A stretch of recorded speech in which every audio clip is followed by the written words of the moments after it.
Assalamualaikum warahmatullahi taala wabarakatuh. Alhamdulillahillazi hadana li hadza wa ma kunna linahtadiya laula an hadanallah.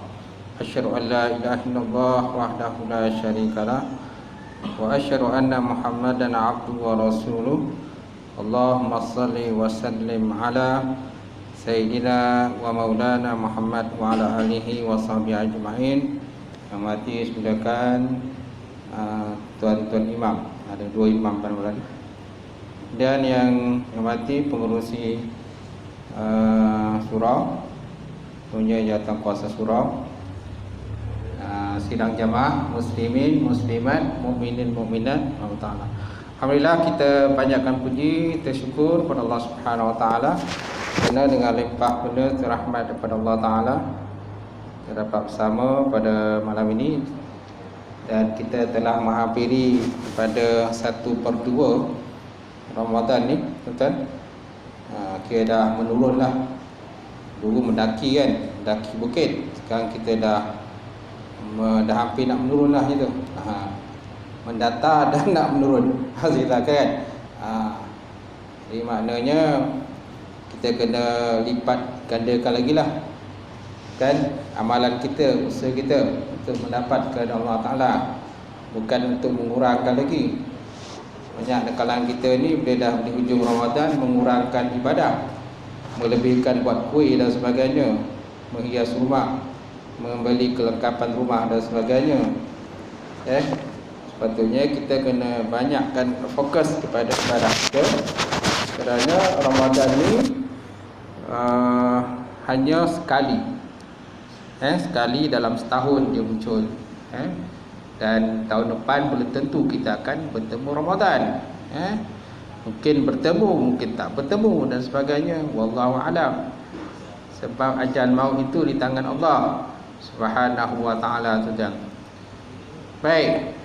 Jadi pada malam ni yang saya nak kongsi, yang pertama berkenaan dengan firman Allah Subhanahu wa taala dalam Quran, inna sanulqi alaika qaulan saqila.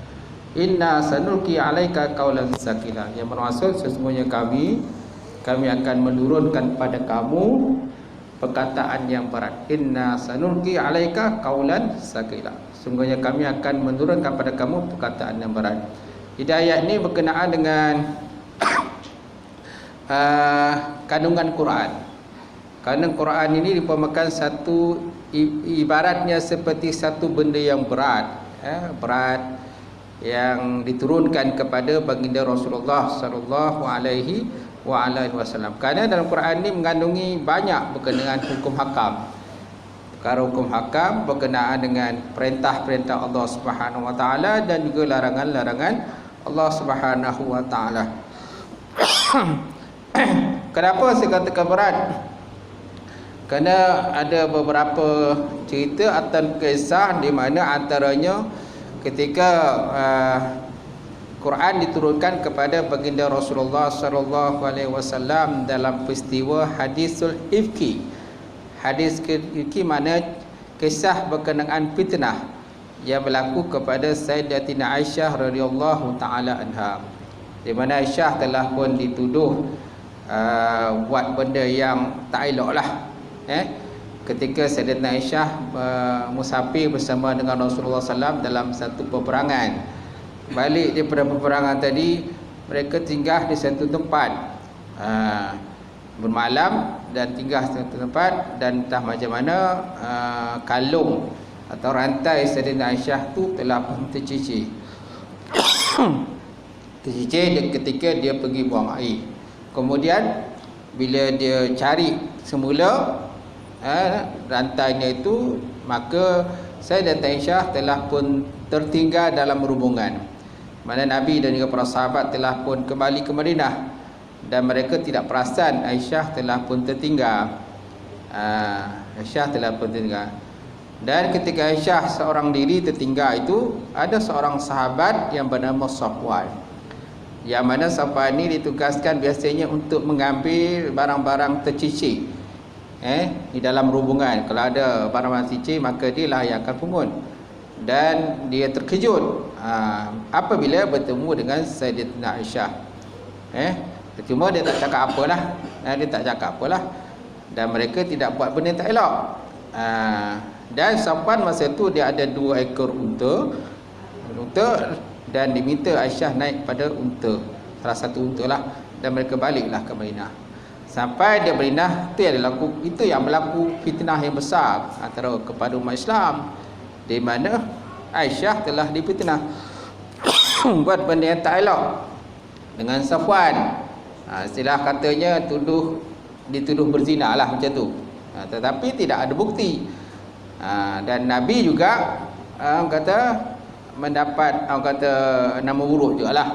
Ialah dia sebagai isteri kepada Sayyidatina Aisyah, dia sebagai suami pada Aisyah. Jadi sudah tentu Nabi diburukkan, dimomokkan dengan benda-benda tidak elok dan sebagainya. Pertama sekali yang menjadi pelopor kepada perkara tadi ialah Abdullah bin Ubay, itulah ketua munafik, tuan. Jadi peristiwa itu berlaku agak lama juga. Dan orang kata merupakan satu kesaat dan muram kepada keluarga Rasulullah sallallahu alaihi wasallam. Sehinggalah akhirnya turunnya perintah Allah Subhanahu wa taala ataupun ayat Quran untuk membersihkan Sayyidatina Aisyah. Turun ayat Quran membersihkan Aisyah. Ketika ayat Quran turun, kan masa itu dalam keadaan musim dingin.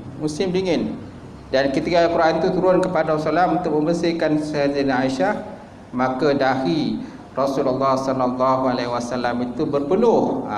Dahi Rasulullah berpeluh kerana beratnya, tidak kata berat tu, beratnya tanggungan yang ditanggung oleh baginda Rasulullah sallallahu alaihi wasallam. Memang ayat Quran itu pun berat, apalagi dia punya pelaksanaan Quran. Kan perintah-perintah dan hukum hakam yang terdapat dalam Quran. Satu kisah lagi ada disebutkan bahawa ketika Nabi Muhammad sallallahu alaihi wasallam menaiki seekor unta. Naik seekor unta dan Nabi duduk atas unta tadi, tiba-tiba ayat Quran turun. Turun ayat Quran. Maka unta yang tengah berdiri terpaksa duduk, turun ke bawah dan terpaksa duduk kerana beratnya tanggungan Quran yang diturunkan kepada baginda Rasulullah sallallahu alaihi wasallam. Itu yang kedua. Yang ketiga diceritakan bahawa diriwayatkan bahawa ada seorang sahabat dia duduk bersebelahan dengan Rasulullah sallallahu alaihi wasallam.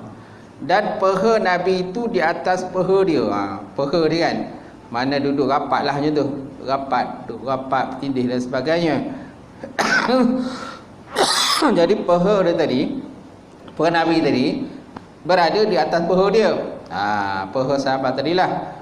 Maka tiba-tiba turunlah ayat Quran.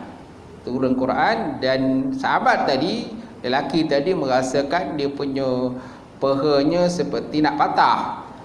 Seperti berat dan nak patahlah. Kerana apa? Kerana beratnya tanggungan Quran yang turunkan kepada baginda Rasulullah sallallahu alaihi wasallam. Nampak tak? Jadi kat situ kita nampaklah bahawa ayat Quran itu sendiri pun memang dah berat, apalagi pelaksanaan Quran dia. Itu sebabnya berbahagialah kepada orang-orang yang selalu membaca Quran. Nabi juga pernah bersabda, iqra'ul Quran fa innahu ya'ti yaumil qiyamah syafi'an li ashabi. Maka naklah kamu baca Quran, melazimi baca Quran. Kerana apa? Kerana dia besok datang pada hari kiamat untuk memberi syafaat kepada orang yang membaca dia. Dia akan beri syafaat pada sesiapa yang membaca Quran. Siapa yang tak tahu baca Quran, dia kena belajar, kena mengaji, kena bertatih dan sebagainya lah.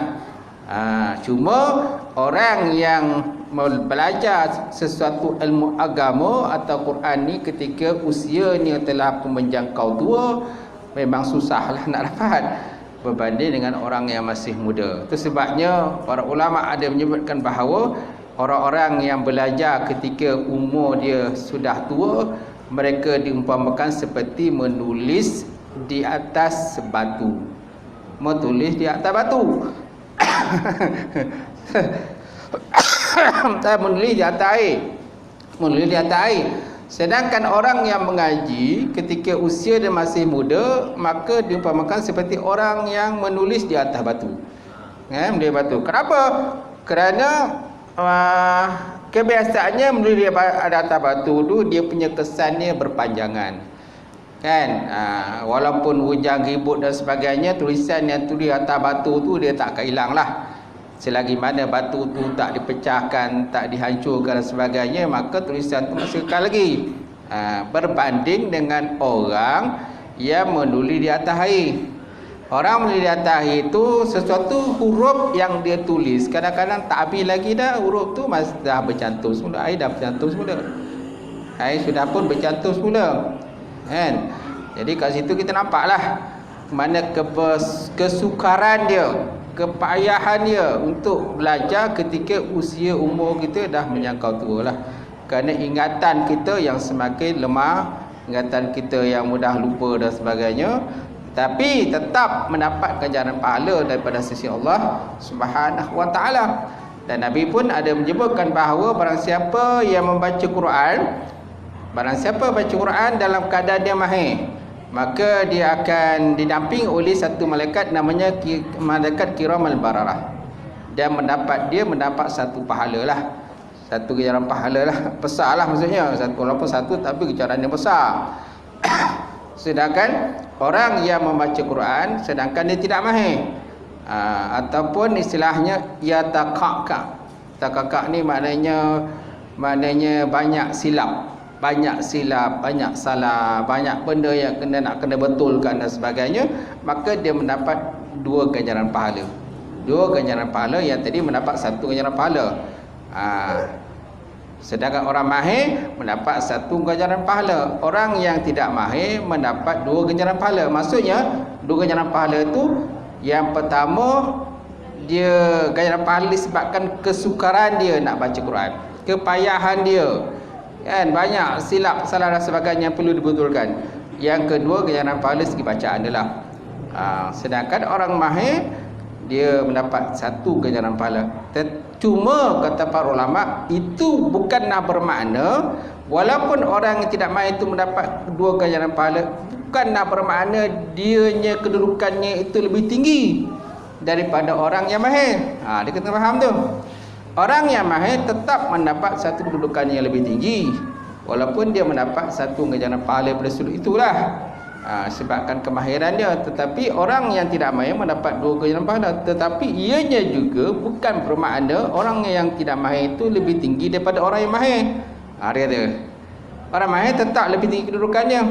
Kenapa? Kerana didampingin oleh malaikat kiraman bararah disebut, ma'al kiraman bararah. Sedangkan orang yang tidak mahir dia tidak didamping oleh malaikat kiraman bararah, tapi mendapat dua ganjaran pahala, yang mana di pahala itu bukanlah bermakna dia lebih tinggi daripada orang yang mahir itu. Dan masya-Allah, sebabnya kita kenalah tuan-tuan melazimi daripada membaca Quran supaya kita nanti insya-Allah hari kiamat Quran tadi akan datang untuk memberi syafaat kepada kita lah, pada kita yang membaca Quran.